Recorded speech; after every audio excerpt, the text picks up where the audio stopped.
The Vanderbeekers of 141st Street. We'll be reading chapter 12, but let's talk about 11. Remember the kids overheard Mama and Papa talking about how it's really hard to find an apartment, especially with a super's job, and how apartments are so expensive.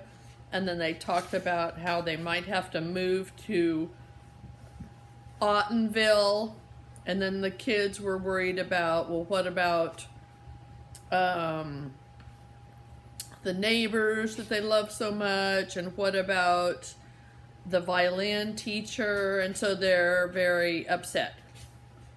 And then Isa had an idea.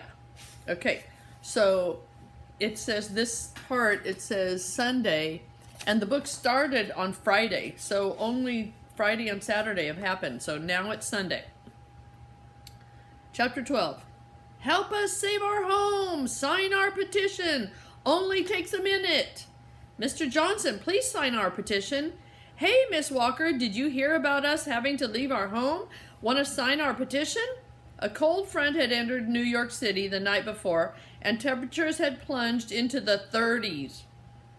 The Vanderbeeker kids were bundled up in their heaviest winter coats, weighed down with scarves, hats, earmuffs, and multiple pairs of socks. Jessie had dressed Lainey in so many layers that Isa feared if Lainey fell down, she wouldn't be able to get up by herself. Together they had canvassed the sidewalk outside their building on 141st Street, equipped with clipboards and pens. The night before, they had made multiple copies of the following petition.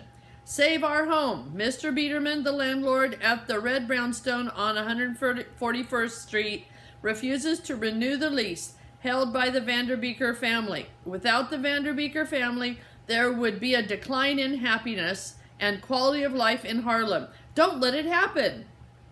We, the undersigned, respectfully ask that Mr. Biederman renew the Vanderbeeker lease indefinitely. And that's what it looks like. That's cute, huh? Since the internet was disconnected, Mama and Papa had gone to the library to use the computer to look up apartment listings. They asked the kids to go to Miss Josie and Mr. Jeet's place because the real estate broker was showing the apartment that morning. It gave the Vanderbeeker kids the perfect opportunity to collect signatures for their petition while their parents were gone. Miss Josie and Mr. Jeet sat on the brownstone stoop, a fleece blanket spread over their laps, keeping an eye on things. The kids were spaced out along the street, flagging down their neighbors and other pedestrians, explaining their plight. Each had his or her own unique approach. If you sign this petition, I'll give you a giant hug, Lainey said to anyone who passed by. She was getting the most signatures. Hyacinth was a hit among people walking their dogs. She had baked a fresh batch of peanut butter dog biscuits that morning and was handing them out like Halloween candy. Oliver had called Jimmy L. earlier to round up his group of friends to support the petition. And the moment Oliver was surrounded by his basketball buddies, who signed their own names and made up additional names and addresses to fill up the sheets. Ooh. I think Don Old Doc is a little too obvious, Oliver said as he looked over Jimmy L's shoulder. Dang, I thought it was a good one. Jimmy L's voice was muffled by his scarf. He scratched out the fictitious name and wrote Mike L. Jordan instead. Isa was down at the corner talking to Mrs. Castleman. We had no idea you were moving, dear, Mrs. Castleman said, patting Isa's shoulder with a gloved hand. Benny knew, Isa said, avoiding Mrs. Castleman's eyes as she twisted the pen around the string that attached it to the clipboard. Jessie told him yesterday. I wonder why he didn't say anything about it, Mrs. Castleman replied, but he has seemed grouchy lately. She leaned toward Isa confidently. You know how teenagers get. I'll tell him to come by. You always make him feel better.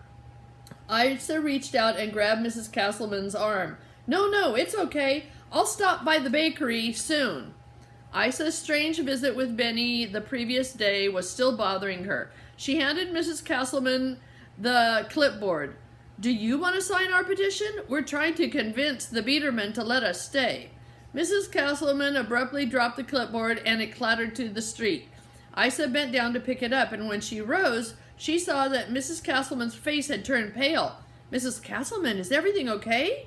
Yes, sorry. I forgot Mr. Biederman was your landlord, Mrs. Castleman said, her hands trembling. You know the Biederman? I mean, Mr. Biederman? No, yes. Well, not well. Mrs. Castleman pivoted and walked away from Isa. Mrs. Castleman! Isa called out, but Mrs. Castleman waved her hand as if she were shooing away a bad dream. Isa watched her disappear, then crossed the street to join Jessie. Hey, Mr. Volos! Jessie called out, sign our petition! Hey, you, guy in the black hat! I know you see me. What's your name? Freddie? When Jessie paused to blow into her hands and rub them together, Isa leaned into her sister. I just saw Mrs. Castleman, and I think she knows the Biederman, Isa whispered. You know, she acted really weird yesterday when I mentioned his name, Jessie said. Before Jessie and Isa could talk more, a new batch of neighbors came out, and the twins got busy getting more signatures.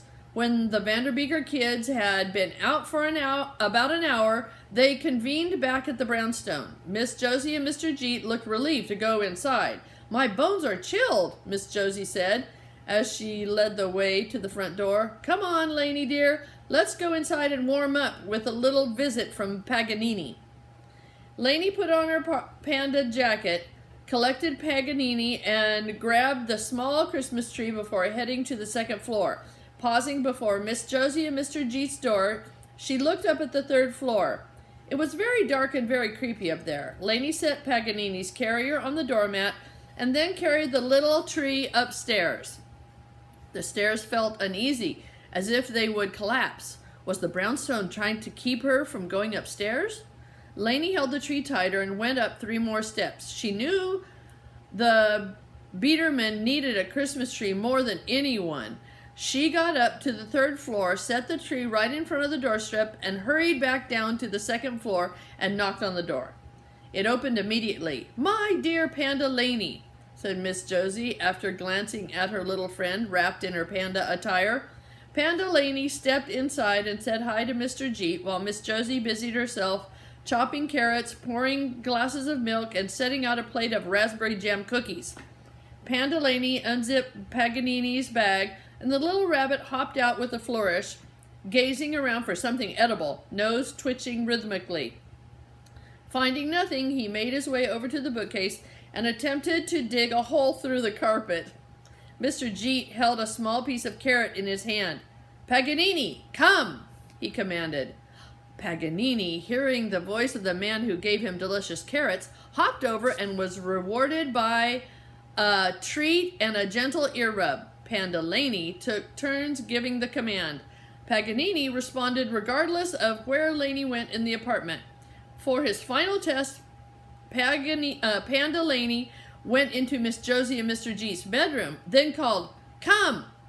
Paganini zigzagged his way out of the living room, skidded on the wood floor, and found Panda Lainey with no problem.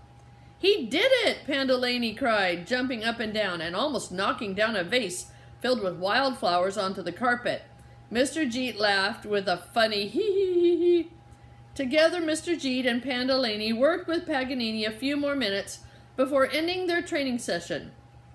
After Panda Lainey said goodbye, she couldn't help peeking upstairs at the door to the Biederman's apartment. The tree was gone. Dawn, dawn, dawn.